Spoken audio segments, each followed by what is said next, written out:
నాడు పసుపు కుంకుమతో పాటు తాంబూలానికి కూడా అంత ప్రాధాన్యత ఉండేది.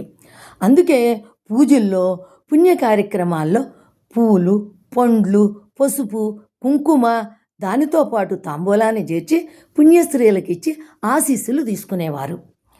అందుకనే తాంబూలం పుచ్చుకున్నావా, తాంబూలం తీసుకున్నావా అంటూ ఉండేవారు.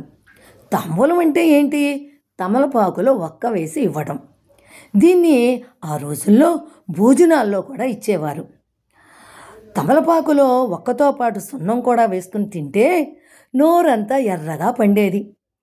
దీనికి ఒక వైద్య గుణం కూడా ఉందండోయ్, అదే జీర్ణశక్తి. ఆ రోజుల్లో భోజనాల్లో రకరకాల పదార్థాలు తింటాం కదా, అందుకని అవి అరగటం కోసం ఈ తాంబూలాన్ని తప్పనిసరిగా ఇచ్చేవారు. ఇంకా చాలామంది భోజనానంతరం తాంబూలాన్ని వేసుకోవటం అలవాటుగా ఉండేది. నేడు పూజల్లో, పుణ్య కార్యక్రమాల్లో ఇలా పసుపు, కుంకుమ, పూలు, పండ్లు తాంబూలంతో పాటు ఒక్కడుగు ముందుకు వేసి జాకెట్ ముక్క, దానితో పాటు బహుమతిని కూడా ఇస్తున్నారు.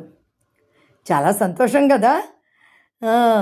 అలాగే భోజనాల్లో కూడా తాంబూలం లాగానే కిళ్ళీలు ఇస్తున్నారు. తాంబూలంలో ఉండే పదార్థమే ఉంటుంది, ఇంకొంచెం వేరే పదార్థాలు కలుస్తాయి. అంతవరకు బాగానే ఉంది. ఆనాడు అందరూ భోజనానంతరం తాంబూలం వేసుకునేవారు అనుకున్నాం కదా. ఈనాడు దానికి బదులుగా మందు బిళ్ళలు మింగుతున్నారండి.